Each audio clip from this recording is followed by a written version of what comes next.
our final segment, we'll shift the focus on over and talk about some of the ladies trying to get qualified for the Kentucky Oaks. Don't forget, any of you who want some help playing the races this weekend, you can use the QR code on your screen right below for picks, data, analysis, everything you need over at DRF.com and shop.drf.com, where you can get all the help, the data. We call them past performances. That's the research, every horse's prior races. We can help you with the clocker reports also, where they talk about how horses are training in the morning. Sometimes you can find things for horses who don't have a lot of experience yet.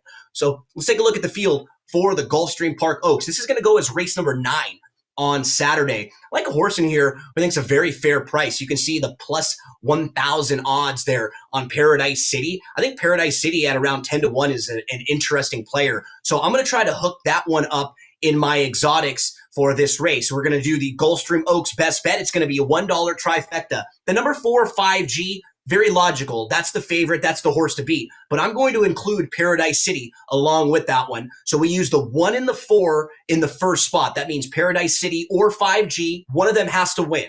If one of them wins, I move to the second spot. Can I get Paradise City the 1, 5G the 4, or the 7? Anna's promise to run second. So if I can get one of those to run first, the other to run second, I will hit this bet because I have all of them in the third spot. Reason why you do that is if you really like the horses that you're going to be using in the first and second spots, you just want to make sure if the 1 wins this race, I'm going to be pretty close to hitting this thing. So I want to make sure if the 1 is a winner, I'm going to be hitting this trifecta, and you can take me down to the Paradise City. Anytime I can get a chance to sing that song, I will, no doubt about it. Let's move on over from Gulfstream Park. Let's go to Oaklawn Park because they have a race for the fillies trying to get qualified for the Kentucky Oaks as well. That's the Kentucky Derby for the gals. That one runs the day before the Kentucky Derby in about a month. So in the 12th race, it's the Fantasy. And in this race, I think there are a couple horses who I want to lean on. And another time I'm going to be trying to lean on the 1, Take Charge My Lady, who came out of a race where she just had trouble. She had no chance. When you hear handicappers talk about or analysts talk about a horse having trouble, that means they got caught sometimes in traffic. They were in the middle of a lot of other horses and they just didn't get a chance to run.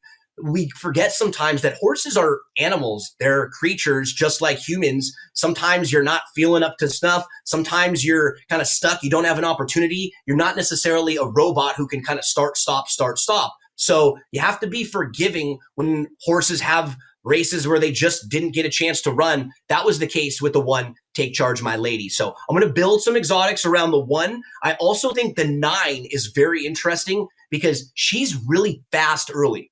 So she is going to be one of the horses who's the quickest out of the gate, and you'll see up front early on. I think she has a big chance to hold on and at least have a piece of this race. So we'll use the 1 and the 9 in the top spot.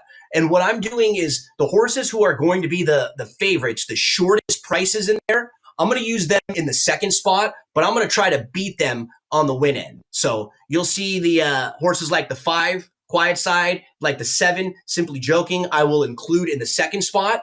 And then I'm going to open things up in that third spot. Again, this is a trifecta, so it's just the 1 race, and we're trying to pick the winner, the second place finisher, and the third place finisher. So if we can get a combination here where like the 1, Take Charge My Lady, who's 6-1 on the morning line, the 9 is 12-1 on the morning line. If those 2 horses are able to hit in the first 2 spots, I'm looking at a ticket here that's going to pay well over $1,000 for just a $24 investment.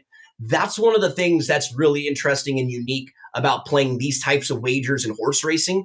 You can make so much money for just a small amount. And that's the way that I like to play the races because you can bet $1,000 on a horse and you can build your bankroll up in little ways like that when you're playing on short prices. I prefer to do the opposite.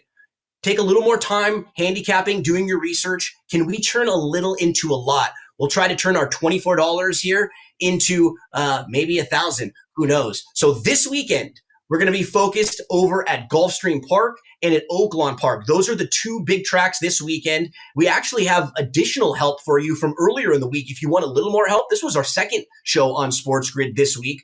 Earlier in the week with Alexa Zepp, we got in-depth previews of a few of the big races at Gulfstream with the Florida Oaks and the Florida Derby, and then with the Fantasy and the Arkansas Derby over at Oaklawn Park. Next week, even busier week. There are 3 Kentucky Derby prep races around the country. It's going to be at Aqueduct with the Wood Memorial. We're going to be out west at Santa Anita with the Santa Anita Derby, and one of the best racing meets of the year opens up next week at Keeneland. So between this Saturday and the end of next Saturday, there is going to be a lot of movement on that Kentucky Derby points list. We are going to have a special show again next Wednesday where we get you all set up for Aqueduct and the Wood Memorial and Keeneland and Santa Anita. You're going to check that out at 2 o'clock p.m. Eastern time on SportsGrid. So we'll be back again next week 2 more times to get you ready for all the action leading into the Kentucky Derby. Good luck, folks.